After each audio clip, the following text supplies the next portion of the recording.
Welcome to the MBA academy. आप लोगों का MBA अकेडमी में स्वागत है ना। आज जो हम लोग पढ़ेंगे वो केमिकल रिएक्शन के बारे में पढ़ेंगे, है ना। कैसे केमिकल रिएक्शन होता है उसके अकॉर्डिंग हम लोगों का टॉपिक आज चलेगा, ठीक है। तो देखिए यहाँ पे लिखा हुआ है केमिकल चेंजिंग। क्या लिखा हुआ है? केमिकल चेंजेस, ठीक है। तो यहाँ पे बोल रहा है कि इसको केमिकल चेंजेस भी कह सकते हैं और केमिकल रिएक्शन भी कह सकते हैं, दोनों कह सकते हैं, है ना। या तो केमिकल चेंजेस कहिए या फिर केमिकल रिएक्शन कहिए, दोनों नाम हो सकता है इसका। अब देखिए यहाँ पे क्या बोला, ट्रांसफॉर्मेशन। बोलिए ये स्लैश चेंजेस। ट्रांसफॉर्मेशन कहते किसको है? ट्रांसफॉर्मेशन का मतलब होता है कि वो एक चीज़ से दूसरी चीज़ में वो बदल जाएगा, मतलब वो ट्रांसफ़र कर गया, है ना। ठीक है, इस तरीके से हम समझते हैं कि कोई शर्मा जी हैं, वो पटना में रहते हैं, पटना में कहीं किसी कंपनी में वो जॉब करते हैं, है ना। कोई XYZ कंपनी है, उसमें शर्मा जी जॉब करते हैं। अब शर्मा जी के जो बॉस हैं वो बोले क्या कि आपका ट्रांसफ़र हो गया, अगले महीने से आपको इस ऑफिस में नहीं आना है, आपको कहाँ जाना है? दिल्ली के एक ऑफिस, इसी ऑफिस का ब्रांच है दिल्ली में भी। अब आपको कहाँ जाना है? उसी दिल्ली वाले ब्रांच में जाकर के जॉब करना है। तो उनका क्या बोलेंगे? वो कोई पूछेगा कि आप पटना से दिल्ली आ गए, हाँ भाई हम जो कंपनी में काम करते तो उसमें मेरा क्या होगा? ट्रांसफ़र हो गया। क्या हो गया? ट्रांसफ़र हो गया, मतलब उनको एक जगह से दूसरी जगह भेज दिया गया, है ना। तो वही क्या हो गया? ट्रांसफ़र। तो यहाँ पे क्या बोला है? ट्रांसफॉर्मेशन। ट्रांसफर मतलब होता है बदलना, और फॉर्मेशन मतलब क्या होता है? बनना। मतलब ये क्या हो जाएगा? दूसरा चीज़ बन जाएगा, है ना। क्या हो जाएगा? ये बदल जाएगा। क्या हो जाएगा? ये बदल जाएगा, है ना। ट्रांसफॉर्म कर जाएगा, मतलब दूसरे चीज़ में क्या कर जाएगा? ये बदल जाएगा, है ना। ट्रांसफॉर्मेशन बोले या चेंजेस बोले, दोनों बात बराबर है। चेंजेस का मतलब क्या होता है? बदलना। चेंजेस का मतलब ये होता है बदलना, और ट्रांसफॉर्मेशन का मतलब ये क्या होता है? बदलना। ट्रांस का मतलब होता है बदलना, और फॉर्मेशन का मतलब क्या होता है? बनना। तो मतलब बदल के कोई नया चीज़ बन जाएगा, है ना। तो चेंजेस का मतलब क्या होता है? बदलना। तो देखिए चेंजेस जो होता है, अकॉर्डिंग टू अगर हम लोग केमिस्ट्री लेते हैं तो चेंजेस जो होता है वो दो तरीके का होता है। किसी भी चीज़ में अगर चेंजेस होगा, बदलाव होगा, तो वो दो तरीके का बदलाव होगा। पहला जो बदलाव होगा वो फिजिकल चेंजेस होगा, और दूसरा जो होगा वो क्या होगा? केमिकल चेंजेस होगा, है ना। किसी भी चीज़ में अगर बदलाव होगा तो वो दो तरीके का बदलाव होगा। पहला जो होगा वो फिजिकल चेंजेस होगा, और दूसरा जो होगा वो केमिकल चेंजेस होगा। ठीक है, बात समझ में आ गई? चलिए हम लोग आगे बढ़ते हैं। तो हम लोग फिजिकल चेंजेस जान रहे हैं, है ना। पहले क्या है? फिजिकल चेंजेस, उसके बाद केमिकल चेंजेस। तो फिजिकल चेंजेस में देखिए क्या कह रहा है कि chemical composition do not change. क्या बोल रहा है? कि केमिकल कम्बिनेशन जो है वो क्या होगा? वो चेंज नहीं होगा, है ना। पहले हम लोग ये जानते हैं कि केमिकल कंपोजिशन है क्या, तो मैंने यहाँ पे लिख दिया कि केमिकल कंपोजिशन है क्या, ठीक है। Chemical composition can be defined as the arrangement, ratio and type of atom in molecules. मतलब कि हमारे मॉलिक्यूल्स में कितना नंबर ऑफ एटम्स है ना, कितना रेशियो में अवेलेबल है, कितना अरेंजमेंट है, कितना उसको उसमें मिला हुआ है ना, कितने क्वांटिटी में है, कितने टाइप ऑफ एटम है मेरे मॉलिक्यूल्स में, उसी को हम लोग क्या बोलते हैं? Chemical combination. मतलब क्या कह रहा है कि defined as the arrangement of ratio and type of atom. देखिए केमिकल कंपोजिशन है क्या कि हमारा मॉलिक्यूल्स है उसमें कितना एटम्स मिला हुआ है, कितने रेशियो में मिला हुआ है, ठीक है, कि किस तरीके से मिला हुआ है, यही सब हम उसमें मिला हुआ रहता है। तो यही क्या कहलाता है? Chemical composition. तो chemical composition can be defined as the arrangement of, arrangement ratio तब किसके प्रोपोर्शन में? 1:2, 2:1 इस टाइप से जो होता है ना, ratio. And type of atom in molecules, और कितने टाइप का मॉलिक्यूल्स जो है मेरे, कितने टाइप्स का एटम जो है मेरे मॉलिक्यूल्स में मिला हुआ है, उसी को हम लोग क्या बोलते हैं? केमिकल कंपोजिशन, ठीक है। तो chemical composition do not change, इसका जो केमिकल कंपोजिशन होगा वो चेंज नहीं करेगा, है ना। क्या बोल रहा है कि chemical composition do not change. और दूसरा क्या कह रहा है? दूसरा पॉइंट कह रहा है no new substance is form, और कोई भी नया सब्सटेंस नहीं बनेगा। क्या कह रहा है कि कोई भी न्यू सब्सटेंस जो है वो क्या होगा, नहीं बनेगा, वो फॉर्म नहीं होगा, है ना, वो नहीं बनेगा। एग्जाम्पल में देख लीजिए, मेरा एक एग्जाम्पल हम लोग लिए हैं। क्या एग्जाम्पल है हम लोगों का, चेंज इन फिजिकल स्टेट का। हम लोग एग्जाम्पल ले लिए हैं किसका, हम लोग ले लिए H2O का एग्जाम्पल ले लिए हैं यहाँ पे। इसको दो फॉर्म में देखा, पहले आइस के फॉर्म में था, पहले सॉलिड के फॉर्म में था, सॉलिड के फॉर्म में लिया, फिर ये क्या कर गया, ये ट्रांसफॉर्मेशन हो गया, ये बदल के क्या बन गया, लिक्विड का फॉर्म में आ गया। ठीक है, तो इसमें क्या कह रहा है कि केमिकल कंपोजिशन जो होगा वो नहीं बदलेगा, उसका जो केमिकल कंपोजिशन है वो नहीं बदलेगा और ना ही कोई नया सब्सटेंस बनेगा। तो इसका केमिकल कंपोजिशन कितना है, H2O। और वाटर का भी, ये आइस का केमिकल कंपोजिशन कितना है, H2O, और वाटर का भी केमिकल कंपोजिशन कितना है, H2O। मतलब ये क्या हो गया, ये इक्वल हो गया। ये बदला, नहीं बदला, नहीं बदला।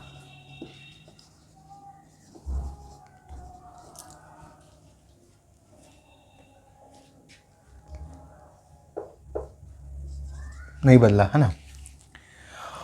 तो क्या कह रहा था पहले कि केमिकल कंपोजिशन जो होगा इसका नहीं बदलेगा। तो यहाँ पे हम लोग देख लिया कि केमिकल कंपोजिशन जो था ये नहीं बदला।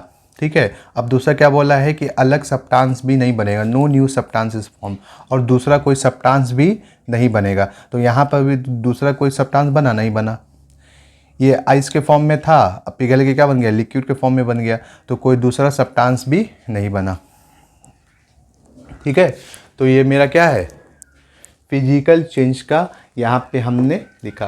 केमिकल कंपोजिशन उसका चेंज नहीं होगा और ना ही कोई नया सब्सटेंस बनेगा। एग्जाम्पल हम लोग लिक्विड का, वाटर के एग्जाम्पल में हम लोग ले करके उसको समझा दिया। ठीक है, बात समझ में आ गई। चलिए आगे बढ़ते हैं हम लोग। केमिकल चेंजेस है ना, फिजिकल चेंजेस हम लोग देख लिया था।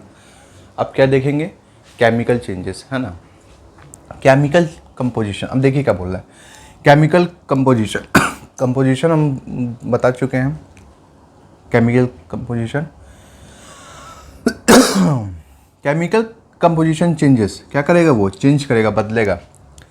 ठीक है, पहले वाले में कोई भी न्यू सब्सटेंस नहीं बन रहा था, इसमें क्या करेगा, न्यू सब्सटेंस बनेगा, इसलिए हम इसको इस टाइप से सर्कल कर दिया है। क्या होगा, इसमें न्यू सब्सटेंस बनेगा, इस फॉर्म बोल रहा है, बनेगा।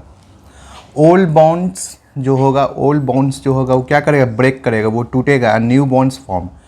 पुराना बॉन्ड क्या करेगा, पुराना बॉन्ड जो वो क्या करेगा, वो टूटेगा, पुराना बॉन्ड क्या करेगा, टूटेगा, और नया बॉन्ड क्या करेगा, बनेगा, है ना। पुराना बॉन्ड जो था, पहले का जो बॉन्ड था वो टूटा और उसी के जगह क्या बना, नया बॉन्ड बना। जैसे हम लोग इस तरीके से समझते हैं कि मेरा एक कोई इस टाइप का प्लॉट है। ठीक है, इस प्लॉट में एक मेरा घर बना हुआ है, फ्लैट बना हुआ है, इस टाइप का फ्लैट। ठीक है, ये फ्लैट बना हुआ है, ऐसे हम रफ डायग्राम बना रहे हैं समझने के लिए। ठीक है, तो कुछ गवर्नमेंट का पॉलिसी आया कि ये फ्लैट पुराना हो गया है, 80-90 साल का हो गया है। तो गवर्नमेंट ने क्या बोला कि ये फ्लैट को क्या किया जाए, तोड़ा जाए। क्या किया जाए इसको, ये जो ज़मीन पर जो फ्लैट बना हुआ है इसको तोड़ा जाए।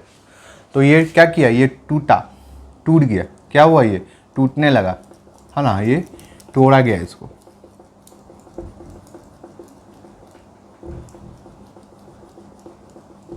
तोड़ा गया। ठीक है, फिर इसी की जगह क्या किया गया, एक नया फ्लैट बनाया गया। क्या बनाया गया, नया फ्लैट, इसी की जगह। खिड़की दर्शा रहे हैं, ठीक है, इमेजिनरी डायग्राम में, है ना। तो मतलब इसको तोड़ा गया, इसी की जगह एक नया बना। तो यहाँ पर क्या बोल रहा है, ब्रेक डाउन। क्या होगा, बाउंड का ब्रेक डाउन होगा, ओल्ड बाउंड क्या करेगा, टूटेगा, और उसके जगह क्या बनेगा, न्यू बाउंड बनेगा। दो बात कह रहा है इसमें केमिकल चेंजेस में कि केमिकल कंपोजिशन जो होगा उसको क्या करेगा, चेंज करेगा। और केमिकल कंपोजिशन हम बताया है रेशियो, या फिर क्या बताया था, रेशियो के फॉर्म में रहेगा, या फिर आपका कॉम्बिनेशन के फॉर्म में रहेगा। क्या, एटॉम, मॉलिक्यूल्स में कितना मॉलिक्यूल्स में एटॉम कंबाइन कर रहा है, तो वही क्या कहला रहा है मेरा, केमिकल कंपोजिशन। केमिकल कंपोजिशन हम बताए थे कि कितना अमाउंट में आपका एटॉम जो है मॉलिक्यूल्स में प्रेजेंट है, वही को क्या दिखाता है, ये केमिकल कंपोजिशन में बताता है ना। आपका जो केमिकल कंपोजिशन है उसमें कितना अमाउंट में आपका एटॉम जो है मॉलिक्यूल्स में प्रेजेंस है, उसी को क्या बता, ये केमिकल कंपोजिशन बताता है, और कितना रेशियो में है ना। ठीक है, तो इसको यहाँ तक हो गया। अब देखिए यहाँ तक तुम समझा दिया। अब देखिए फिजिकल चेंजेस जो है ये कुछ यहाँ पर ज़्यादा इंपॉर्टेंट है, वेरी वेरी इंपॉर्टेंट है। ठीक है, यहाँ पे हम लिखे हुए हैं, हम इसीलिए लिख देते हैं कि लिखेंगे और फिर समझाएंगे तो टाइम ज़्यादा लगेगा, है ना, और लेंदी वीडियो बन जाएगा, लंबा बन जाएगा, तो वो इंटरेस्टिंग नहीं लगेगा। ये इसमें एक तरीके से लगता क्या है कि एक डिजिटल बोर्ड की तरह है, लिखा हुआ है, हम उसको समझा रहे हैं, फिर रब हो गया, फिर लिखा, उस सबसे हम प्रेजेंटेशन टाइप से समझा रहे हैं, तो इसमें क्या होता है, टाइम का टेकिंग कम होता है और थोड़ा एक अट्रैक्टिव वीडियो लगता है ये। ठीक है, फिजिकल चेंजेस का बता रहा है, यहाँ से मेरा ये ख़त्म हो गया। Physical changes that determines what ever है केमिकल चेंजेस।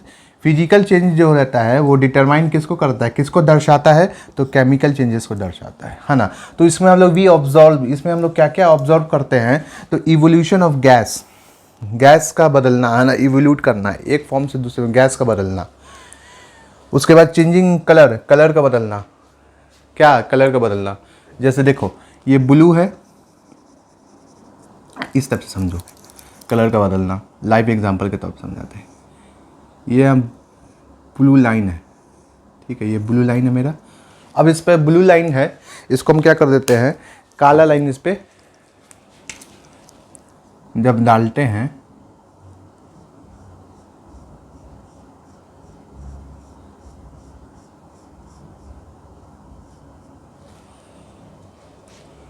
कुछ हद तक ये क्या करेगा, ये चेंज करेगा।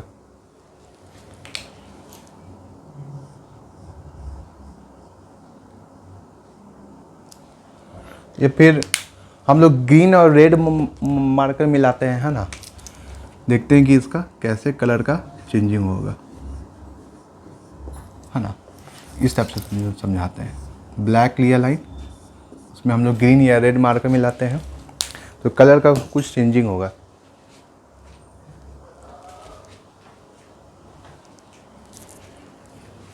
ठीक है, जैसे ये ब्लैक है, इसमें हम क्या किया, रेड ला रहा, ठीक है, तो ये रेड जो है थोड़ा चेंजिंग लग रहा है यहाँ पे, इसमें भी क्या लग रहा है, चेंजिंग लग रहा है।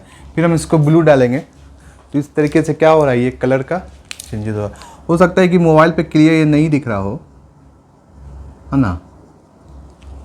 इसी तरीके से क्या हो रहा है, कलर का चेंजिंग हो रहा है, कैसे कैसे हम लोग कलर उसको बनाते हैं, है ना।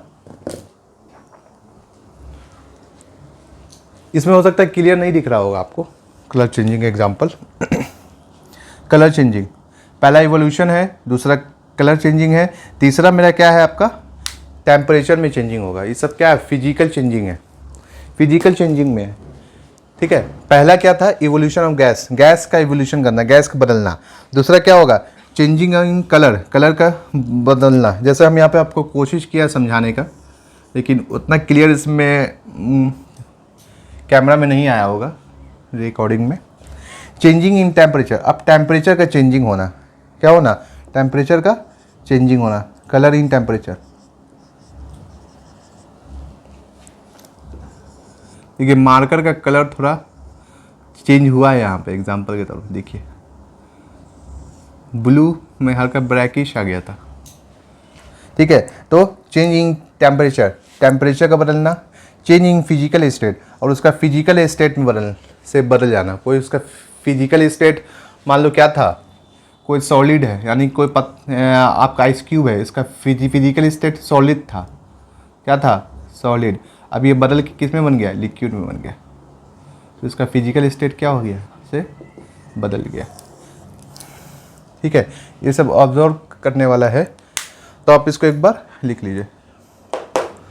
सर हमारा जो अगला टॉपिक है, रिप्रेजेंटेशन ऑफ केमिकल रिएक्शन। क्या है, रिप्रेजेंटेशन ऑफ केमिकल रिएक्शन। तो देखिए पहले हम लोग इसके लिए हम लोगों को सबसे पहले जानना होगा कि केमिकल इक्वेशन क्या है, क्या है केमिकल इक्वेशन। तो सबसे पहले हम लोगों को जानना होगा कि केमिकल इक्वेशन है क्या, है ना। तो केमिकल इक्वेशन जो है उसको हम लोग इस टाइप से लिखते हैं। पहले क्या लिखते हैं यहाँ पे, रिएक्टेंट और प्रोडक्ट, ये मेरा केमिकल इक्वेशन है। पहला रिएक्टेंट लिखेंगे और फिर उसके बाद प्रोडक्ट क्या मिला। जैसे एग्जांपल के तौर पे यहाँ पे हम समझाते हैं आप लोगों को कि मेरा प्रोडक्ट क्या है, मैग्नीशियम प्लस ऑक्सीजन। मैग्नीशियम और ऑक्सीजन को हम लोग रिएक्शन करवाएंगे। किसको रिएक्शन करवाएंगे, मैग्नीशियम को और ऑक्सीजन को रिएक्शन करवाएंगे तो क्या बनेगा, MgO। क्या बनेगा, मैग्नीशियम को, देखिए मैग्नीशियम एग्जाम्पल दिखा रहा है, मैग्नीशियम प्लस O2। मैग्नीशियम है ये मेरा, क्या है ये मैग्नीशियम, और ये क्या है ऑक्सीजन। जब मैग्नीशियम और ऑक्सीजन को जब हम लोग रिएक्शन करवाएंगे तो क्या बनेगा, MgO बनेगा। क्या बनेगा, मैग्नीशियम ऑक्साइड बनेगा। क्या बनेगा, ये मैग्नीशियम ऑक्साइड। तो ये मेरा इक्वेशन है, ये उसका एग्जाम्पल है। अब हम लोग थोड़ा डिफिनेशन देख लेते हैं कि डिफिनेशन में अगर कोई बोलेगा डिफिनेशन लिखिए, डिफिनेशन में बताइए तो क्या है, तो डिफिनेशन में बता रहे हैं यहाँ पे, a chemical equation is the symbolic representation. ये सिंबॉलिक रिप्रेजेंटेशन है, सिंबल से रिप्रेजेंटेशन के। जैसे मैग्नीशियम का सिंबल क्या है, Mg। ऑक्सीजन का ये ऑक्सीजन हम लोग इस टाइप से लिखते हैं और इसका सिंबल क्या है, O। तो ये क्या है, सिंबॉलिक रिप्रेजेंटेशन है ऑफ अ केमिकल रिएक्शन। किसका सिंबॉलिक रिप्रेजेंटेशन है, किसको ये सिंबॉलिक दर्शाता है, किसको ये सिंबॉलिक दर्शाता है, मतलब दिखाता है। तो किसको दिखाता है, तो केमिकल इक्वेशन को दिखाता है ना। A chemical equation is a symbolic representation of chemical reaction। तो ये केमिकल रिएक्शन को दिखाता है। किसको दर्शाता है, तो केमिकल रिएक्शन को ये क्या करता है, दर्शाता है ना। किसको दर्शाता है, ये केमिकल रिएक्शन को दर्शाता है, केमिकल इक्वेशन को नहीं। किसको दर्शाता है, केमिकल रिएक्शन को ये दर्शाता है। ये किसको दिखाता है, केमिकल रिएक्शन को ये क्या करता है, दिखाता है। ठीक है, in the form of symbols. किसके फॉर्म में दिखाता है, तो सिम्बॉल्स के फॉर्म में। किसके फॉर्म में दिखाता है, सिम्बॉल्स के फॉर्म में, चिन्ह के फॉर्म में, है ना। जैसे मेरा ऑक्सीजन है तो सिंबल क्या होगा, O हुआ। मैग्नीशियम है, सिंबल क्या होगा, Mg। उसी तरीके से मेरा सिल्वर है तो इसका क्या होगा, Ag, है ना। इसी तरीके से ये क्या है, यहाँ पे सिंबल, इसको क्या कहेंगे, सिंबल। तो ये जब भी दिखाएगा, कैसे दिखाएगा, ये सिंबल में दिखाएगा। तो यहाँ पे कह रहा है a chemical equation is a symbolic representation. Chemical equation जो है मेरा क्या है, सिंबॉलिक रिप्रेजेंटेशन है ऑफ अ केमिकल रिएक्शन। किसका सिंबॉलिक रिप्रेजेंटेशन है ये, केमिकल रिएक्शन का। केमिकल इक्वेशन का जो सिंबल जो है वो क्या दर्शाता है, वो दर्शाता किसको है, तो केमिकल रिएक्शन को दर्शाता है।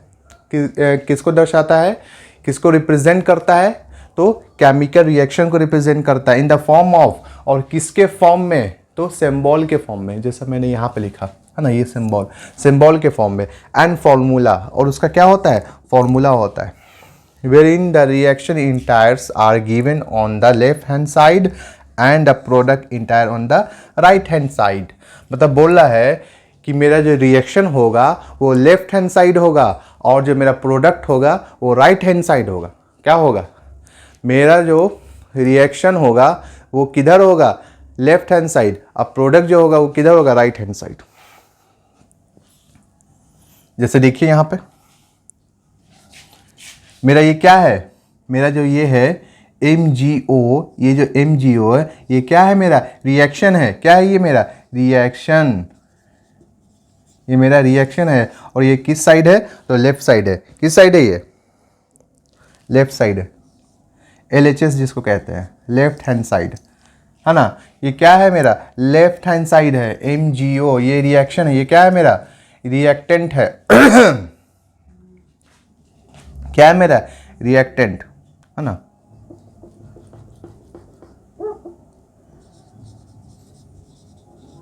रिएक्टेंट है Mg+O, है ना। मैग्नीशियम और ऑक्सीजन को, दोनों को हम लोग क्या करा रहे हैं, रिएक्शन करा रहे हैं। क्या करा रहे हैं, मैग्नीशियम को और ऑक्सीजन को क्या करा रहे हैं हम लोग, रिएक्शन करा रहे हैं, रिएक्शन करा रहे हैं। तो ये दोनों, ये जो कहलाएगा मेरा, ये जो कहलाएगा, ये क्या कहलाएगा, रिएक्टेंट कहलाएगा। और ये जो है मेरा, ये क्या है, ये प्रोडक्ट है ना। तो प्रोडक्ट हमेशा मेरा, जैसे मेरा MgO आया, मैग्नीशियम ऑक्साइड, ये प्रोडक्ट आ गया, ये किधर होगा, RHS, मतलब लेफ्ट हैंड साइड। रिएक्टेंट मेरा LHS की तरफ होगा और प्रोडक्ट मेरा RHS की तरफ होगा। बात समझ में आ गया। जैसे आसान तरीके से समझिए, जैसे हम क्या बना रहे हैं, चाय बना रहे हैं, चाय बना रहे हैं। तो चाय बनाने में मेरा जो है रिएक्टेंट क्या क्या है, पानी है और पत्ती है और दूध है ना। तो पानी, पत्ती, दूध, ये तीनों को हम मिलाया, ठीक है, तो क्या बन गया, चाय बन गया। तो रिएक्टेंट मेरा क्या क्या है इसमें, पानी है रिएक्टेंट, और पत्ती है जिसको चाय पत्ती कहते हैं वो है, और तीसरा क्या है, मिल्क है। तो ये तीनों को जब हम लोग मिलाया तो क्या बन गया मेरा, चाय। चाय क्या हो गया, प्रोडक्ट हो गया। समझ में आ गया बात। और रिएक्टेंट हमेशा किस तरफ होगा, LHS के तरफ होगा, और प्रोडक्ट मेरा किधर होगा, हमेशा RHS के तरफ होगा। समझ में आ गया। यहाँ तक मेरा टॉपिक, यहाँ तक समझ में आ गया। Representation of chemical reaction. Chemical reaction को हम लोग कैसे दर्शाते हैं, कैसे रिप्रेजेंट करते हैं, यहाँ पे हम आपको रिप्रेजेंट करके दिखा दिया, ठीक है, ठीक है। तो अगला टॉपिक जो है हमारा केस 1 में लेते क्या है, बर्निंग ऑफ मैग्नीशियम, मतलब मैग्नीशियम का रिएक्शन करवाते हैं, ठीक है। तो रिएक्शन हमेशा टेम्परेचर तो उसमें रहेगा ही, बिना टेम्परेचर का तो रिएक्शन होगा नहीं। अच्छा, मैं जो बताया कि चाय बनाने का, तो क्या क्या बताया था, पानी, पत्ती और दूध। तो उसमें बोलेंगे अरे सर चीनी डालना भूल गए क्या, चीनी भी तो इम्पोर्टेंट है सर, फीकी चाय क्या आप पी लीजिएगा। चलो बाबू, चीनी भी उसमें डाला जाता है, लेकिन हम चीनी कम डालते हैं। तो ठीक है, मेरा रिएक्टेंट क्या है, चीनी, पानी, पत्ती, दूध। अब बन गया चाय, अब बन जाएगा ना चाय, नहीं बनेगा तो मैं स्पेशली इस पर क्लास बता दूंगा, घर पे आके आपको चाय बना दूंगा। चलिए अब चाय पानी छोड़िए और टॉपिक की तरफ आइए, बर्निंग ऑफ मैग्नीशियम। क्या, बर्निंग ऑफ मैग्नीशियम। और रिएक्शन कराने के लिए सबसे इम्पोर्टेंट क्या है, हमने पहले बताया था, टेम्परेचर भी है। बिना टेम्परेचर का कोई भी रिएक्शन नहीं होगा। तो देखिए मैग्नीशियम, जिसको हम लोग क्या लिखते हैं, Mg, मैग्नीशियम ऑक्सीजन गैस। यहाँ पे ऑक्सीजन गैस हम लोग समझाने के लिए लिखा, लेकिन ऑक्सीजन ज़्यादातर क्या है, गैस ही है। ऑक्सीजन क्या है, ज़्यादातर क्या, ऑक्सीजन क्या है, गैस ही है। ऑक्सीजन क्या है, गैस है। Air is a mixture of gas. तो एयर में क्या है, ऑक्सीजन है, नाइट्रोजन है, ये सब सब क्या है, कार्बन है, ये सब सब क्या है, सब गैस है। हाइड्रोजन है, ये सब सब क्या है, सब गैस है। तो मैग्नीशियम और ऑक्सीजन गैस को हम लोग क्या कराएंगे, रिएक्शन कराएंगे। तो मेरा क्या बनेगा, मैग्नीशियम ऑक्साइड बनेगा। क्या बनेगा, मैग्नीशियम ऑक्साइड। तो इसको हम लोग वर्ड इक्वेशन बोलेंगे। इसको जो हम लोग लिखा हुआ जो है, ये जो लिखा हुआ है, ये क्या कहलाएगा, ये कहलाएगा वर्ड इक्वेशन। ऐसे अगर हम लोग लिख करके अगर दर्शाते हैं, इस टाइप से लिख करके अगर हम लोग रिप्रेजेंट करते हैं कि मैग्नीशियम को हम लोग रिएक्शन करवा रहे हैं ऑक्सीजन गैस से, मतलब ये रिएक्शन का साइन, हाँ सिंबल भी होता है, साइन प्लस माइनस सारा होता है, हम पूरा उसमें डायग्राम में बताएं। तो मैग्नीशियम को हम लोग ऑक्सीजन गैस के साथ जब रिएक्शन करवा रहे हैं तो क्या बना रहा है, मैग्नीशियम ऑक्साइड। तो इसको हम लोग क्या बोलेंगे, वर्ड इक्वेशन। अब यहाँ पे मेरा क्या है, केमिकल इक्वेशन भी है। तो रिएक्टेंट, मेरा मैग्नीशियम क्या है, रिएक्टेंट। ऑक्सीजन क्या है, रिएक्टेंट। समझ में आया, रिएक्टेंट किसको कहते हैं। और ये जो मेरा बना, ये जो बना, ये क्या कहलाएगा, प्रोडक्ट। ये मेरा क्या है, रिएक्टेंट। ये मेरा रिएक्टेंट है और ये क्या है, मेरा प्रोडक्ट है। ये प्रोडक्ट है और ये रिएक्टेंट है। प्रोडक्ट हमेशा कहाँ होगा, RHS मतलब राइट हैंड साइड, और रिएक्टेंट किधर होगा, LHS लेफ्ट हैंड साइड। ये सब याद रखने वाली बात है, ठीक है। ये मेरा वर्ड इक्वेशन था और ये मेरा केमिकल इक्वेशन है। इसको वर्ड में लिखे हुए थे मैग्नीशियम ऑक्साइड को, अब इसको केमिकल इक्वेशन में लिया है। तो केमिकल इक्वेशन में Mg का क्या होगा सिंबल, सॉरी मैग्नीशियम का क्या होगा सिंबल Mg, तो यहाँ पे Mg लिख दिया। ऑक्सीजन का क्या होगा सिंबल O2, तो यहाँ पे O2 लिख दिया। और मैग्नीशियम ऑक्साइड का सिंबल क्या होता है MgO, तो यहाँ पे लिखा हुआ है MgO। ये मेरा क्या हो गया, केमिकल इक्वेशन हो गया, ठीक है। केस 1 का एग्जांपल हम लोग लिया, ठीक है। अब केस 2 का एग्जांपल ले लेते हैं, ठीक है। हम लोग दूसरा केस लिया, क्या लिया, केस 2। केस 2 में हम लोग क्या किया कि कैल्शियम कार्बोनेट को लिया। किसको लिया, कैल्शियम कार्बोनेट को, जिसका CaCO3 है ना। CaCO3 को क्या बोलते हैं हम लोग, कैल्शियम कार्बोनेट। अब कैल्शियम कार्बोनेट को क्या कर रहे हैं, यहाँ पे हीट कर रहे हैं ना, डेल्टा मतलब हीट है ना, इसको हीट कर रहे हैं। तो ये क्या बना रहा है, CaO + CO2। तो CaO को क्या बोलते हैं, कैल्शियम ऑक्साइड। तो जब कैल्शियम कार्बोनेट को हम हीट करेंगे तो क्या बनेगा, कैल्शियम ऑक्साइड बनेगा और कार्बन डाइऑक्साइड, है ना। क्या बनेगा, कैल्शियम ऑक्साइड और कार्बन डाइऑक्साइड बनेगा। जब हम लोग हीट करेंगे तो क्या बनेगा, कैल्शियम ऑक्साइड और कार्बन डाइऑक्साइड। ये मेरा क्या बना रहा है, कैल्शियम ऑक्साइड, और ये क्या बना रहा है मेरा, कार्बन डाइऑक्साइड। मतलब CaO क्या है मेरा, कैल्शियम ऑक्साइड, और CO2 क्या है मेरा, कार्बन डाइऑक्साइड। मतलब जब कैल्शियम कार्बोनेट को जब हम लोग हीट करेंगे तो क्या बनाएगा, कैल्शियम ऑक्साइड बनाएगा और कार्बन डाइऑक्साइड बनाएगा। ये दो प्रोडक्ट बनाएगा। पहला प्रोडक्ट बनाएगा कैल्शियम ऑक्साइड और दूसरा क्या बनाएगा, कार्बन डाइऑक्साइड। समझ नहीं आगे बात, ठीक है। हम लोग आगे बढ़ते हैं, ठीक है। मेरा अगला टॉपिक जो है क्या है, स्केलेटन केमिकल इक्वेशन। क्या है मेरा अगला टॉपिक जो है, स्केलेटन केमिकल इक्वेशन, है ना। इसको हम लोग बोलेंगे स्केलेटन केमिकल इक्वेशन बोलेंगे, या फिर क्या बोलेंगे, अनबैलेंस केमिकल इक्वेशन। इसको हम लोग स्केलेटन केमिकल इक्वेशन बोलेंगे या फिर क्या बोलेंगे, अनबैलेंस केमिकल इक्वेशन। ये दोनों है ना, दोनों इसी का नाम है। या इसको स्केलेटन केमिकल इक्वेशन बोले या फिर क्या बोले, अनबैलेंस केमिकल इक्वेशन, ठीक है। तो इसमें वैसा इक्वेशन के बारे में बता रहा है जो अनबैलेंस है, मतलब जो बैलेंस नहीं है, मतलब इस टाइप का।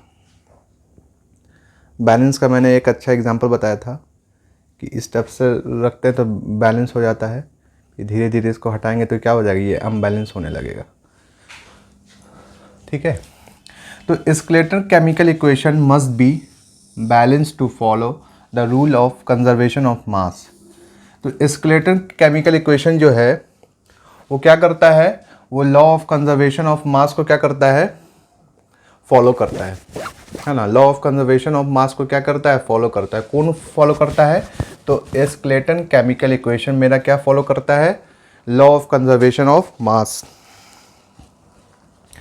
Skeleton chemical equation must be balanced to follow the rule of conservation of मास।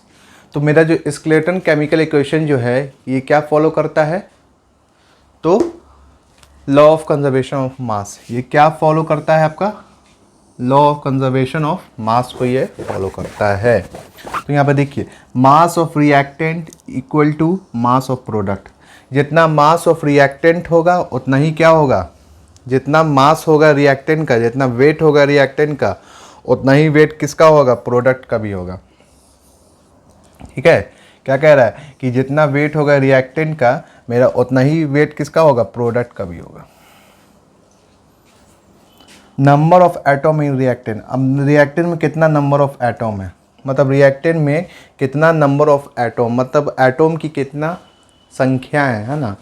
मेरा रिएक्टेंट में एटम का कितना संख्या है उसको भी क्या होता है, रिप्रेजेंट करना, है ना। इसमें number of atom in reactant इसमें दिखाता है कि मेरा जो एटम है उसमें कितना नंबर ऑफ रिएक्टेंट है। Number of atom in product. अब प्रोडक्ट में कितना नंबर ऑफ एटम है, क्या है number of atom in reactant, reactant में कितना नंबर ऑफ एटम है इक्वल टू क्या है कि नंबर ऑफ एटम प्रोडक्ट। अब प्रोडक्ट में कितना नंबर ऑफ एटम है और रिएक्टेंट में कितना नंबर ऑफ एटम है, ये में क्या है लॉ ऑफ कंजर्वेशन ऑफ मास। ठीक है, तो चलिए हम लोग आगे बढ़ते हैं। तो हम लोग अनबैलेंस देखा था, स्केलेटल केमिकल इक्वेशन जिसको हम लोग अनबैलेंस केमिकल इक्वेशन बोलते हैं। अब हम लोग इक्वेशन को बैलेंस करके देखते हैं, है ना, कि इक्वेशन को हम लोग कैसे बैलेंस करते हैं। तो यहाँ पर बोला बैलेंसिंग है केमिकल इक्वेशन। तो देखिए एक केमिकल इक्वेशन हम उठाएं मैग्नीशियम और ऑक्सीजन का। तो ये रिएक्टेंट में क्या है मेरा मैग्नीशियम है और ऑक्सीजन है, जो प्रोडक्ट क्या बनाएगा मैग्नीशियम ऑक्साइड बनाएगा। तो देखिए यहाँ पे Mg है और यहाँ पे क्या है O2 है। तो रिएक्शन करके क्या बनाया है MgO, ये मेरा क्या बन गया प्रोडक्ट, और मेरा क्या है ये रिएक्टेंट। ठीक है, ये क्या है मेरा अनबैलेंस है अभी, ये भी क्या है अनबैलेंस है। अब हम इसको क्या करते हैं बैलेंस करते हैं। तो पहले ये बैलेंस करने से पहले यहाँ पे हम बताते हैं मेरा ये रिएक्टेंट है ये प्रोडक्ट है। देखिए इसमें मैग्नीशियम कितना है, मैग्नीशियम का कितना, इसमें हमेशा एटम देखना पड़ता है बैलेंसिंग करने के लिए। केमिकल इक्वेशन को बैलेंसिंग करने के लिए हम लोग को ध्यान रहे कि नंबर ऑफ एटम देखना पड़ता है। तो मैग्नीशियम का नंबर ऑफ एटम कितना है यहाँ पे एक है, नहीं कुछ लिखा हुआ तो इसका मतलब क्या है एक है। जैसे इस टाइप का लगता है CH लिखा है 4, सॉरी CH3 CH2, तो इसका मतलब क्या है हाइड्रोजन तो 3 है लेकिन ऑक्सीजन कितना है एक भी नहीं है ना, इस टाइप का लिखा रहता है। मतलब यहाँ पे अगर कुछ नहीं लिखा हुआ है तो इसका मतलब क्या है कि एक है। तो यहाँ पे मैग्नीशियम कितना है मेरा एक है, तो इसका एक एटम है। और मेरा प्रोडक्ट का क्या है यहाँ पे ये प्रोडक्ट है, इसका भी क्या है यहाँ पे नहीं कुछ है, तो यहाँ पे 1 एटम है। अब देखिए ऑक्सीजन, यहाँ पे क्या ऑक्सीजन, ऑक्सीजन का कितना एटम है 2 एटम है। यहाँ पे ऑक्सीजन का कितना एटम है 2 एटम है ना। मैग्नीशियम का 1 एटम है, ऑक्सीजन का कितना एटम है 2 एटम है। और इधर हम लोग देखते हैं तो ऑक्सीजन का कितना एटम है 1 एटम, नहीं कुछ लिखा हुआ है, इसका मतलब क्या है एक है, 1 एटम है। तो ये बैलेंस हुआ। यहाँ पे ऑक्सीजन का 2 एटम है, यहाँ पे ऑक्सीजन का 1 एटम है, मैग्नीशियम यहाँ पे 1 है, मैग्नीशियम यहाँ पे 1 है, मैग्नीशियम तो बैलेंस हो गया, लेकिन ये दोनों बैलेंस ऑक्सीजन नहीं हुआ। तो इसको बैलेंस करने के लिए हम क्या करेंगे, कुछ नहीं करेंगे, बस एक सिंपल सा क्या करेंगे कि Mg लिखेंगे, क्या लिखेंगे जितना मेरा है magnesium plus oxygen equal to magnesium oxide, तो 2MgO।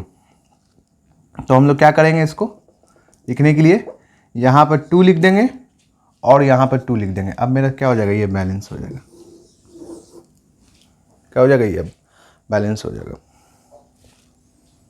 बात समझ में आया, बैलेंस कैसे किया जाता है। हमेशा फोकस किस में करना है नंबर ऑफ एटम में। तो यहाँ पे 1 था, यहाँ पर भी 1 था, तो ये दोनों क्या हो गया इक्वल हो गया। ऑक्सीजन यहाँ पे कितना था 2 था, यहाँ पे ऑक्सीजन कितना 1 है, तो ये दोनों इक्वल नहीं होगा। तो बैलेंस करने के लिए क्या किए हम लोग को बैलेंस करने के लिए यहाँ पर 2 लिख दिए और यहाँ पर भी क्या किए 2 लिख दिए। ठीक है, 2 लिखना पड़ता है, 2 + 2 उसके बाद इंटू 1 से कर देते हैं। यहाँ पर बैलेंस हो गया, जितना है नंबर ऑफ एटम यहाँ मैग्नीशियम के पास और ऑक्सीजन के पास उतना ही नंबर ऑफ एटम यहाँ पर, जितना मेरा रिएक्टेंट में है नंबर ऑफ एटम, जितना मेरा रिएक्टेंट में है नंबर ऑफ एटम उतना ही मेरा क्या है प्रोडक्ट में भी नंबर ऑफ एटम है। तो केस 1 हम लोग लिए थे मैग्नीशियम ऑक्साइड का, बैलेंस करके दिखाया। अब दूसरा लेते हैं है ना, उसको हम लोग बैलेंस करके दिखाते हैं। ठीक है, तो अगला हम लोग रिएक्शन लिया, ठीक है। तो अगला रिएक्शन हम लोगों का क्या है, Fe। ये लैटिन नेम है फेरियम, इसका मतलब क्या होता है, आयरन। ये आयरन का सिंबल भी है Fe, ठीक है। तो आयरन लिया, आयरन को किस, आयरन और पानी है ना, H2O मतलब वाटर। आयरन और वाटर को जब हम लोग रिएक्शन करवा रहे हैं, आयरन और वाटर को जब हम लोग रिएक्शन करवाएंगे तो क्या बनेगा मेरा, आयरन ऑक्साइड, क्या बनेगा, आयरन ऑक्साइड और हाइड्रोजन गैस रिलीज करेगा, है ना। तो मेरा दो प्रोडक्ट बनेगा।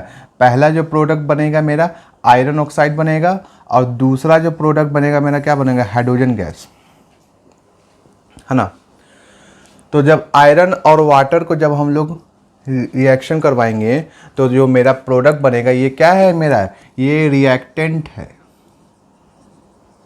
और ये मेरा प्रोडक्ट है। तो जब हम लोग आयरन और पानी का जब हम लोग रिएक्शन करवाते हैं तो क्या बनता है मेरा product, iron oxide plus hydrogen gas, है ना। आयरन ऑक्साइड बनेगा और हाइड्रोजन गैस क्या करेगा, रिलीज करेगा। तो ये जो मेरा इक्वेशन है, ये जो मेरा केमिकल इक्वेशन है, ये अनबैलेंस है, मतलब स्केलेटन केमिकल इक्वेशन है, स्केलेटन केमिकल इक्वेशन है मेरा, है ना। तो इसको हम लोग क्या करते हैं, बैलेंस करते हैं ना, या फिर इसको अनबैलेंस बोल सकते हैं, दोनों बोल सकते हैं। तो इसको बैलेंस करने के लिए हम लोग क्या करते हैं, तो यहाँ पर देखिए मेरा रिएक्टेंट और प्रोडक्ट, तो मेरा आयरन जो है वो कितना है, एक है। आयरन जो है मेरा कितना है, इसमें नहीं कुछ है, तो हम पहले ही बोला था नहीं कुछ है, तो इसका मतलब क्या हो गया, यहाँ पे एक हो गया। तो एक है, कितना है ये, एक है, ठीक है। ये कितना है, एक है। तो इसको हम लोग किससे गुना किया, 3 से गुना किया, तो कितना हो गया, एक को जब हम लोग 3 से गुना करें कितना, 3 हो गया। फिर ये पहले कितना था, 2 है। हाइड्रोजन कितना है इसमें, 2 है। और ऑक्सीजन कितना है, 1 है। नहीं कुछ है तो इसका मतलब क्या हो गया, वो 1 है। तो यहाँ पे हाइड्रोजन मेरा 2 था, तो 2 हाइड्रोजन को हम लोग बैलेंस करने के लिए क्या करेंगे, 4 से गुना कर देंगे, तो 4 दूनी 8। तो हाइड्रोजन कितना हो जाएगा मेरा, 8। ऑक्सीजन कितना था यहाँ पे, 1 था, है ना। यहाँ पे नहीं लिखा रहता, 1 कभी भी नहीं लिखा रहेगा, H2O। इसका मतलब क्या समझेंगे कि 2 हाइड्रोजन और 1 ऑक्सीजन, है ना। इस टाइप से 1 कभी भी ऐसे नहीं लिखा रहेगा, हमेशा अगर 1 होगा तो ऐसे ही लिखा रहेगा। इसका मतलब हम लोग समझेंगे कि इसका मतलब क्या है, इसका वैल्यू 1 है। यहाँ पे 1 है, 1 छुपा हुआ है। फिर ऑक्सीजन मेरा कितना है, 1 है। तो 1 को हम लोग क्या करेंगे, बैलेंस करने के लिए 4 से गुना करेंगे, तो कितना हो जाएगा, 4। अब मेरा प्रोडक्ट जो है क्या हो जाएगा, बैलेंस हो, मेरा जो रिएक्टेंट है वो प्रोडक्ट क्या हो जाएगा, बैलेंस हो जाएगा, है ना। तो हमेशा हम लोगों को LHS लेफ्ट हैंड साइड और प्रोडक्ट हमेशा कहाँ होगा, RHS राइट हैंड साइड की तरफ। तो प्रोडक्ट को हम लोगों को बैलेंस करना है ना, सॉरी रिएक्टेंट को हम लोगों को बैलेंस करना है। हम लोगों को बैलेंस किसको करना है, रिएक्टेंट को करना है। प्रोडक्ट हमेशा बैलेंस रहता है, रिएक्टेंट को हम लोग को बैलेंस करना है। किसको बैलेंस करना है, रिएक्टेंट को। प्रोडक्ट बैलेंस रहता है। तो Fe मतलब क्या, आयरन। आयरन इसमें कितना है, 3 है। हाइड्रोजन इसमें कितना है, 8 है। ऑक्सीजन कितना है, 4 है। तो करने के लिए हम लोग क्या करेंगे, सिंपल वे में 1 है तो बैलेंस करने, यहाँ पे मेरा आयरन कितना है, 1 है। आयरन कितना है, 1 है। तो हमको आयरन 3 चाहिए, है ना। यहाँ पे आयरन कितना है, 3 है। तो 1 और 3 ये इक्वल होगा, नहीं होगा, नॉट इक्वल होगा। तो इक्वल करने के लिए क्या करेंगे, 1 को 3 से गुना कर देंगे, तो कितना हो जाएगा, यहाँ पे 3 हो जाएगा। और यहाँ पे कितना था, 3 था। अब क्या होगा, 3 3 इक्वल हो गया इक्वल। उसी तरीके से मेरा हाइड्रोजन कितना है यहाँ, 8 है। हाइड्रोजन कितना है यहाँ, 8 है। अब हमको हाइड्रोजन 8 पुराना है, तो पुराने के लिए क्या करेंगे, 2 को 4 से गुना कर देंगे।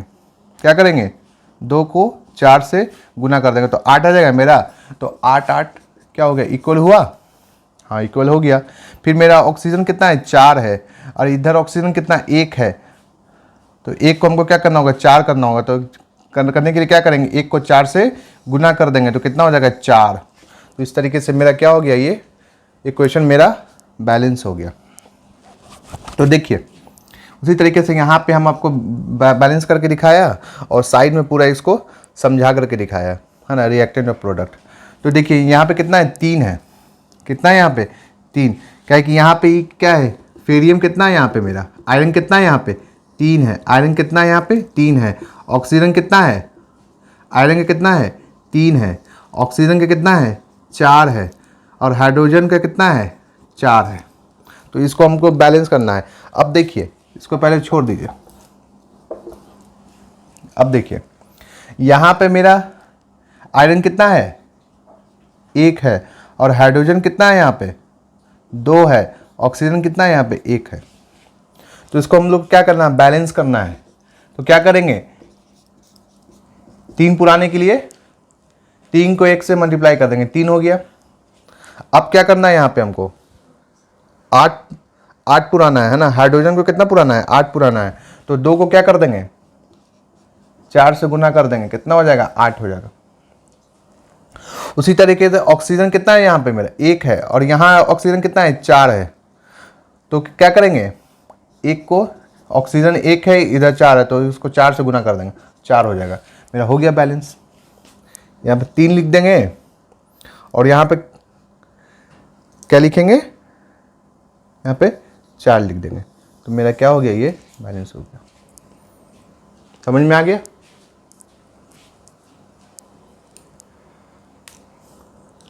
चलिए हम लोग आगे बढ़ते हैं। कैल्शियम ऑक्साइड का एग्जांपल से हम बैलेंस करना समझाया, और दूसरा हम आपका आयरन ऑक्साइड और हाइड्रोजन गैस, मतलब आयरन और वाटर को रिएक्शन करवा के आयरन और वाटर को जब हम लोग रिएक्शन करवाते हैं तो क्या बनता है, आयरन ऑक्साइड और हाइड्रोजन गैस बनता है। मतलब 2 प्रोडक्ट बनता है हमारा, पहला आयरन ऑक्साइड बनता है और दूसरा हाइड्रोजन गैस। गैस कभी रहेगा, गैस रिलीज हो जाएगा, गैस निकल जाएगा। एक समझने वाली बात है। गैस को कभी भी हम लोग ऐसे पकड़ करके रोक सकते हैं नहीं, वो क्या होगा, निकल जाएगा। तो मतलब कहेंगे यहाँ पे क्या कि गैस मेरा क्या हो गया, रिलीज हो गया। चलिए हम लोग आगे बढ़ते हैं टॉपिक की तरफ। मेरा अगला टॉपिक जो है वो क्या है कि यहाँ पे हम कुछ नंबर लिखे हुए हैं। क्या लिखे हुए हैं, कुछ नंबर लिखे हुए हैं, दिख रहा है आपको, क्या लिखे हुए हैं 3 2 4 1, है ना। ये हम लोग बैलेंसिंग में कर रहे थे इससे पिछले वाले टॉपिक में। तो इसका जो नाम है वो क्या कहलाता है, स्टियोशियोमेट्रिक कोएफिशिएंट। स्टियोशियोमेट्रिक कोएफिशिएंट ये जो है आप लोग हायर क्लास में पढ़ेंगे इसके बारे में, है ना। स्टियोशियोमेट्रिक कोएफिशिएंट को हम लोग हायर क्लास में पढ़ेंगे, है ना। बस एक तो हल्का सा हिंट्स दे करके हम रह गए इस टॉपिक का, ठीक है। अगला क्लास में 11 में आप लोगों को इसके बारे में डिटेल पढ़ना होगा। अब देखिए हम लोग FeCuSO4 का रिएक्शन करवाते हैं, FeCO4 + Cu। तो Fe मेरा क्या है, आयरन, और CuSO4 क्या है मेरा, कॉपर सल्फेट। क्या है, कॉपर सल्फेट। क्या है ये, कॉपर सल्फेट। और FeSO4 जो है ये क्या है, इसमें मेरा आयरन सल्फेट। ये क्या है मेरा, आयरन सल्फेट है। और Cu क्या है, ये कॉपर है। Cu क्या है मेरा, कॉपर है। तो देखिए, let makes this equation more information. क्या बोल रहा है, let's make this equation more informative. इस इक्वेशन को हम लोग ज़्यादा इंफॉर्मेटिव बनाते हैं, इससे ज़्यादा से ज़्यादा इंफॉर्मेशन हासिल करते हैं, है ना। इससे हम लोग ज़्यादा से ज़्यादा क्या करते हैं, ज्ञान हासिल करते हैं, है ना।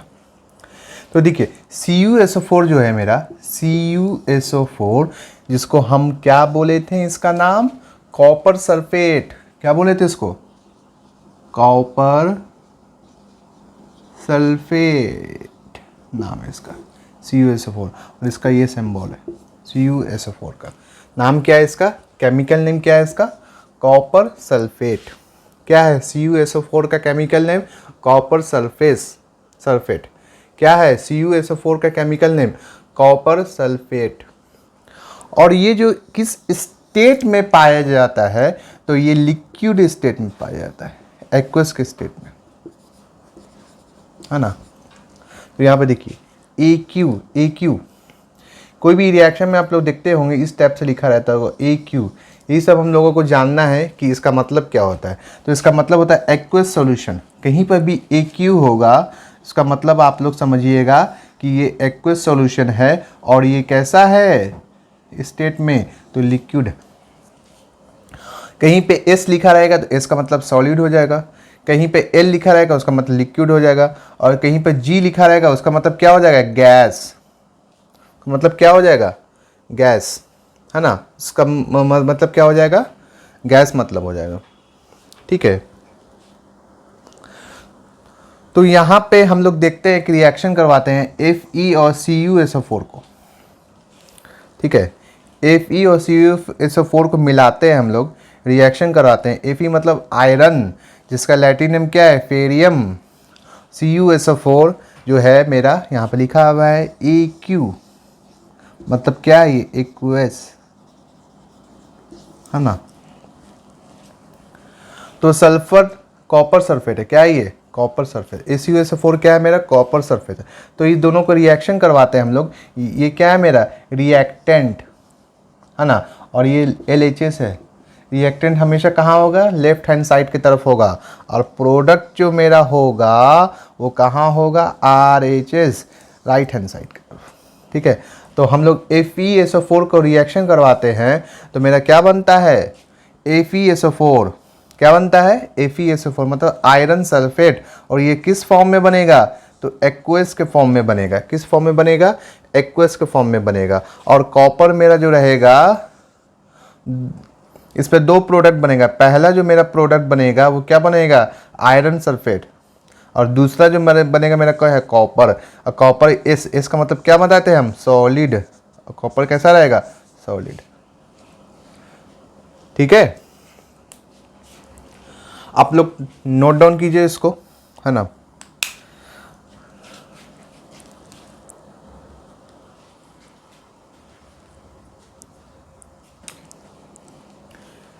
देखिए, तो ये हम लोग समझ लिए थे। यहाँ इस फॉर्म में रहता है केमिकल, जैसे हम लोगों को केमिकल इक्वेशन में मिला यहाँ पे S, मतलब समझ गए ये सॉलिड है।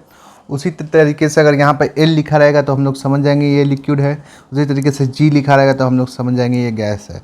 उसी तरीके से AQ लिखा रहेगा तो हम लोग समझ जाएंगे इक्वस है, जैसे यहाँ पे AQ लिखा हुआ है ना। तो ये तो हो गया सिंबल, है ना। अब एक चीज़ और हम लोग जानते हैं कि इंडिकेशन के फॉर्म में भी रहेगा। अगर इस फॉर्म में रहेगा केमिकल में मेरा, इस फॉर्म में रहेगा तो मतलब क्या समझेंगे, ये इवोल्यूशन ऑफ गैस। गैस का क्या हो रहा है यहाँ पे, इवोल्यूशन हो रहा है, समझेंगे हम लोग। ठीक है, इस फॉर्म में अगर ऊपर इंक्रीजिंग ऑर्डर, इंक्रीजिंग वाला का साइन में रहेगा तो क्या समझेंगे, इवोल्यूशन ऑफ गैस। गैस के यहाँ पे इवोल्यूशन हो रहा है ना। ये साइन में जब रहेगा तो हम लोग क्या समझेंगे कि गैस का इवोल्यूशन हो रहा है। और अगर नीचे इस साइन में रहेगा, मतलब डिक्रीज वाले, तो इसमें क्या समझेंगे, प्रिसिपिटेट स्टेट फॉर्मेशन हो रहा है। क्या हो रहा है इसमें, प्रिसिपिटेट फॉर्मेशन हो रहा है। समझ में आ गया, ये सब साइन है ना। तो ये सब हम लोग समझेंगे जब भी हम लोग केमिकल इक्वेशन में ये सब सारा साइन सब आता है। ये सब क्या है, इम्पॉर्टेंट है। ठीक है, इसलिए मैंने कहा कि ये सब साइन को थोड़ा नोट कर लीजिए। और एक्वस जो है ये स्पेशल टाइप का क्या है, लिक्विड है। क्या है, एक्वस जो है ये क्या है, एक स्पेशल टाइप का लिक्विड है। ठीक है, चलिए हम लोग आगे बढ़ते हैं। मेरा जो अगला टॉपिक है क्या है, कंडीशन फॉर केमिकल रिएक्शन। क्या है, condition for chemical reaction. Chemical reaction के लिए क्या क्या कंडीशन है, इंपॉर्टेंट है, वो देखते हैं। तो आइए चलिए देखते हैं। तो यहाँ पे मैंने VI लिख दिया, मतलब वेरी इंपॉर्टेंट।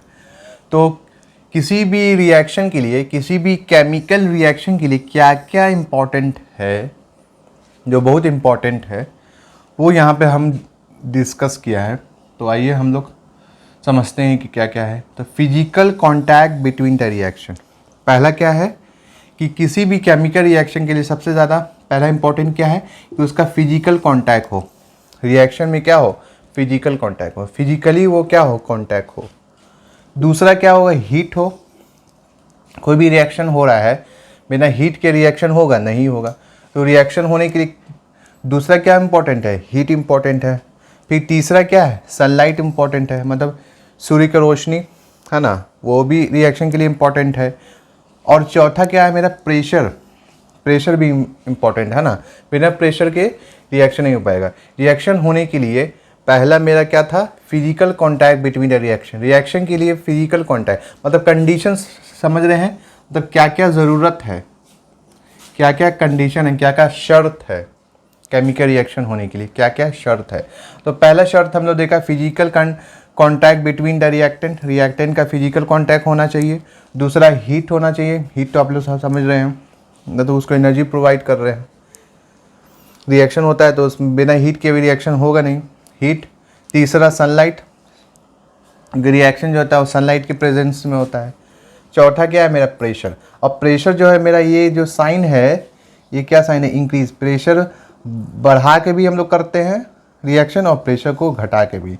और ये किसका साइन है, घटाने का। ये इसका प्लस का सब मतलब इंक्रीज समझ लीजिए, और इसका मतलब समझ लीजिए डिक्रीज। ठीक है, तो प्रेशर को हम लोग बढ़ा के भी रिएक्शन करते हैं और प्रेशर को घटा के भी। ठीक है, ये सब तो कॉमन था, हम लोग समझ गए। एक जो मेरा पांचवा है वो कैटलिस्ट है। पांचवा क्या है, कैटलिस्ट।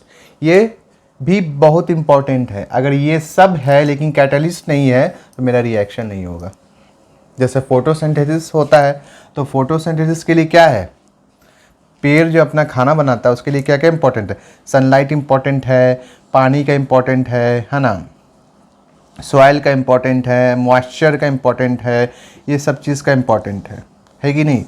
इसमें कोई भी एक चीज़ नहीं होगा तो फोटोसिंथेसिस का प्रोसेस नहीं होगा। तो उसी तरीके से यहाँ कैटलिस्ट भी है। अगर कैटलिस्ट नहीं होगा रिएक्शन में तो क्या होगा, रिएक्शन ही नहीं होगा मेरा, है ना। ये भी बहुत इंपॉर्टेंट है कैटलिस्ट केमिकल रिएक्शन में। तो देखते हैं क्या है कैटलिस्ट।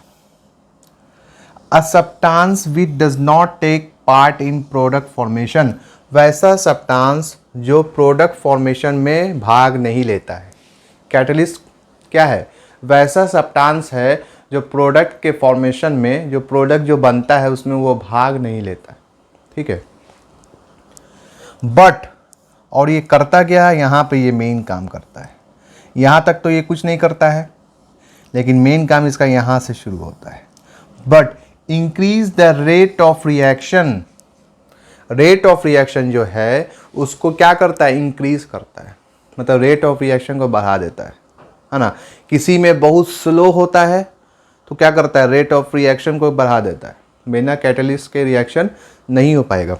ठीक है, तो इसका जो काम है वो क्या है, इंक्रीज कर देना। क्या कर देना, रेट ऑफ रिएक्शन। मतलब समझ लीजिए एक तरीके से कि 1 घंटे में गाड़ी का जो, किसी गाड़ी का अगर स्पीड निकालना है तो क्या आदमी निकालता है कि ये कितने रफ्तार से चल रहा है, ये कितने रफ्तार से चल रहा है, ये कितने रफ्तार से दौड़ रहा है। तो 1 किलोमीटर में वो कितना स्पीड से जा रहा है, उसका कितना रफ्तार है। तो हम मानिए 100 किलोमीटर, 100 किलोमीटर पर आवर। मतलब 1 घंटे में मेरी गाड़ी जो है कितने स्पीड से चल रही है, 100। उसी तरीके से इसको क्या बोलेंगे, rate of reaction. The reaction का रेट क्या है, रिएक्शन कितनी जल्दी हो रहा है, कितने तेज से हो रहा है रिएक्शन, तो यहाँ पर वो दिखाएगा। A substance which does not take part in product formation. ये तो हम लोग समझ गए, यहाँ से इसका कोई काम नहीं है, काम इसका यहाँ से शुरू होता है। But increase the rate of reaction, ये रेट ऑफ रिएक्शन को क्या कर देता है, इंक्रीज कर देता है। उसको हम लोग शॉर्ट में लिखते हैं ROR, मतलब रेट ऑफ रिएक्शन। और जनरली इसका काम क्या है, तो generally increase the rate of reaction. ये रेट ऑफ रिएक्शन को जनरली क्या करता है, इंक्रीज करता है। ठीक है, समझ गए कि कैटलिस्ट का काम क्या है। कैटलिस्ट का सिर्फ सिंपल सा काम ये है कि वो रेट ऑफ रिएक्शन में क्या करता है, इंक्रीज करता है। रेट ऑफ रिएक्शन में वो भाग लेता है, और भाग लेने के बाद क्या करता है, अगर किसी का स्लो हो रहा है रेट ऑफ रिएक्शन तो उसको इंक्रीज कर देगा, किसी का तेज़ हो रहा है तो उसको डिक्रीज कर देगा। मतलब इसका काम क्या है, सपोर्टिंग का काम करता है ना, स्टेपनी है ये, सपोर्टिंग करने का काम करता है। चलिए ठीक है, हम लोग आगे बढ़ते हैं, कुछ रिएक्शन हम लोग देखते हैं। ठीक है, चलिए ठीक है। तो पहला एग्जाम्पल के मदद से हम लोग समझते हैं। N2 नाइट्रोजन हाइड्रोजन को हम लोग रिएक्शन करवा रहे हैं, किस कैटलिस्ट कौन है यहाँ, किसके प्रेजेंस में, तो फेरियम, है ना। मतलब ये दोनों को रिएक्शन करा रहे हैं, और कैटलिस्ट का काम कौन कर रहा है मेरा, यहाँ पे आयरन कर रहा है। है ना, और कितने डिग्री सेल्सियस टेम्परेचर इसका कितना है, रिएक्शन कराने क्या क्या ज़रूरी है। कैटलिस्ट आ गया मेरा, टेम्परेचर आ गया, अब देखिए प्रेशर भी आ गया, है ना। तो मतलब इसका कितना प्रेशर रखे हुए हैं, ये दो है मेरा नाइट्रोजन और हाइड्रोजन, ये दोनों को रिएक्शन करवा रहे हैं। और प्रेजेंस ऑफ किस में करवा रहे हैं हम, आयरन के, ठीक है। कैटलिस्ट का काम मेरा कौन कर रहा है, यहाँ पे आयरन कर रहा है। और टेम्परेचर कितना है 45 डिग्री सेल्सियस, और प्रेशर कितना है मेरा 200, ठीक है। तो कराने पे क्या बन रहा है मेरा, NH3 बन रहा है। क्या बन रहा है, NH3, मतलब अमोनिया। NH3 को क्या बोलते हैं हम लोग, अमोनिया बोलते हैं, ठीक है। तो अमोनिया, तो दिस इज रिवर्सिबल रिएक्शन। ये जो रिएक्शन हो रहा है ये रिवर्सिबल रिएक्शन हो रहा है, मतलब इधर से भी हो सकता है, इधर से भी हो सकता है। ये रिएक्शन इधर से भी हो सकता है और ये रिएक्शन इधर से भी हो सकता है, ठीक है। बात समझ में आई। ये साइन जिसमें भी रहेगा वो समझिएगा रिवर्सिबल रिएक्शन का है। किसका है, रिवर्सिबल रिएक्शन, मतलब इधर से भी रिएक्शन हो सकता है और इधर से भी रिएक्शन हो सकता है। मतलब हम लोग NH2 plus OH2 nitrogen plus hydrogen को जब हम लोग रिएक्शन कराते हैं इन प्रेजेंस ऑफ Fe, जो कैटलिस्ट का काम कर रहा है यहाँ पे, तो क्या बना दिया, इन अमोनिया बना दिया, ठीक है। तो ये जो रिएक्शन है मेरा, ये क्या है, रिवर्सिबल रिएक्शन है। मतलब रिवर्स, उल्टा, जैसे गाड़ी हम लोग चलाते हैं तो गाड़ी हम लोग चलाते हैं आगे की तरफ, तो ये रिवर्सिबल नहीं होगा। जब इसको बैक करेंगे, पीछे आएंगे, तो ये क्या कहलाएगा, रिवर्सिबल रिएक्शन। तो ये जो मेरा रिएक्शन है ये कैसा रिएक्शन है, रिवर्सिबल रिएक्शन है। कैसा रिएक्शन है ये, रिवर्सिबल रिएक्शन है, ठीक है। और दूसरा जो मेरा एग्जांपल है H2O2, क्या है ये, दो लिया हम लोग, H2 हाइड्रोजन लिया और ऑक्सीजन लिया। इसमें क्या लिया था, नाइट्रोजन लिया था और हाइड्रोजन लिया था, और रिएक्शन करा रहे थे हम लोग दोनों को। किसके प्रेजेंस में करा रहे थे, तो आयरन के प्रेजेंस में करा रहे थे। यहाँ पे कैटलिस्ट का काम मेरा कौन कर रहा है, आयरन कर रहा है। और टेम्परेचर कितना रखे हुए हैं, 45 डिग्री सेल्सियस, और एटॉमिक प्रेशर मेरा कितना है 200। तो कराने पर जो मेरा रिएक्टेंट आया, ये क्या है मेरा प्रोडक्ट, ये क्या है मेरा प्रोडक्ट, और ये क्या है मेरा रिएक्टेंट। रिएक्टेंट हमेशा किधर होगा, LHS लेफ्ट हैंड साइड। अब प्रोडक्ट मेरा किधर होगा, ऑलवेज भी RHS राइट हैंड साइड। अब समझ में आ गया। एक एग्जांपल मेरा हो गया। दूसरा एग्जांपल में ले रहे हैं हम लोग, हाइड्रोजन लिया और ऑक्सीजन लिया, तो ये दोनों को क्या बोलेंगे, H2O2। इसका केमिकल नेम क्या है, हाइड्रोजन पेरिऑक्साइड।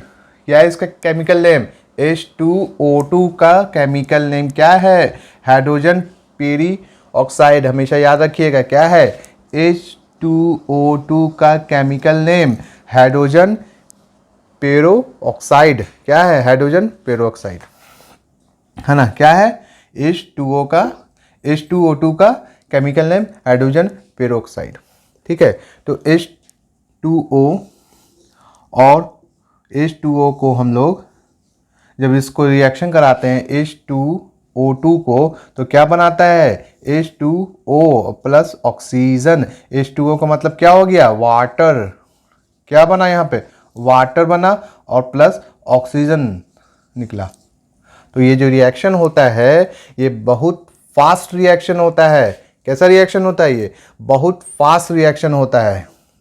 तो इस रिएक्शन को वो कराने के लिए हम लोगों को किसकी ज़रूरत पड़ती है, कैटलिस्ट की ज़रूरत पड़ती है। किसकी ज़रूरत पड़ती है, ये जो रिएक्शन होता है ये बहुत फास्ट होता है, बिना कैटलिस्ट से ये रिएक्शन नहीं हो सकता। कौन सा रिएक्शन, तो हाइड्रोजन पेरिऑक्साइड को जब हम लोग रिएक्शन करवाते हैं तो ये कैसा रिएक्शन होता है, वेरी फास्ट रिएक्शन होता है, जिसमें क्या निकलता है, वाटर और ऑक्सीजन, ठीक है। तो ये जो होता है ये क्या होता है, कैसा रिएक्शन, वो पूछेगा कोई क्वेश्चन की वेरी फास्ट रिएक्शन कौन है, तो हाइड्रोजन पेरिऑक्साइड का जब हम लोग रिएक्शन कराते हैं तो ये जो रिएक्शन होता है ये रिएक्शन बहुत फास्ट होता है, और इसमें मेरा प्रोडक्ट के फॉर्म में क्या बनता है, तो वाटर और ऑक्सीजन।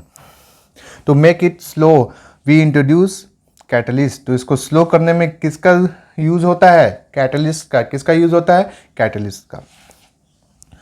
और स्लो करने में भी कैटलिस्ट का यूज होता है और फास्ट करने में भी। तो हम पहले ही बताए थे कि कैटलिस्ट का काम क्या है, कैटलिस्ट का काम क्या है, इससे पहले हम बताए थे टॉपिक में कि कैटलिस्ट का काम क्या है, what is the work of catalyst. Catalyst का काम क्या है, क्या करना है जी इसका। प्रोडक्ट तो नहीं बनाता है, तो ये क्या करता है, प्रोडक्ट नहीं बनाता है तो क्या करता है ये बताइए। 20 सेकंड का टाइम मिलता है आप लोगों को, 20 सेकंड में बताइए कि ये क्या करता है।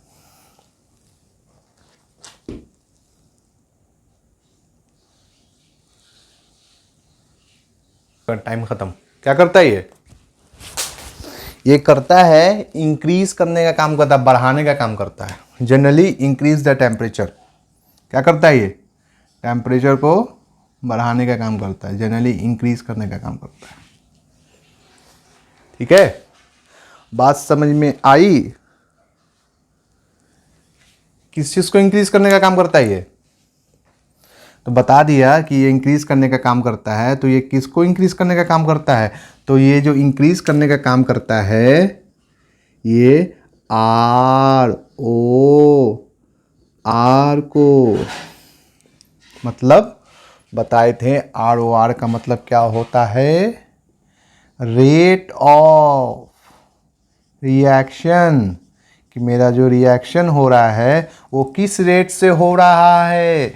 अगर तेजी से हो रहा है, बहुत जल्दी जल्दी हो रहा है, तो उसको स्लो करने का काम करेगा, बिना इसके रिएक्शन नहीं हो पाएगा। अब बहुत स्लो हो रहा है तो उसको जल्दी करने का काम करेगा। मतलब इसका काम क्या है, ये एक तरीके से रेगुलेटर का काम करेगा, रेगुलेट करेगा। ठीक है, तो मेरा ऑप्शन क्या था क्वेश्चन में कि कैटलिस्ट का काम क्या है, तो एक ऑप्शन हम लोग ले लेते हैं, ए टेम्परेचर बढ़ाने का काम करता है, और बी क्या करता है, ROR को बढ़ाने का काम करता है, और सी क्या करता है, सी क्या करता है कि सी मान लीजिए, सी सरफेस एरिया बढ़ाने का काम करता है, और डी नन ऑफ दीज। तो मेरा आंसर कौन होगा, बी ROR। टेम्परेचर अगर बोलेंगे तो वो नहीं, टेम्परेचर नहीं बढ़ाएगा, ये क्या बढ़ाएगा, ROR बढ़ाएगा, मतलब रेट ऑफ रिएक्शन को ये बढ़ाने का काम करेगा।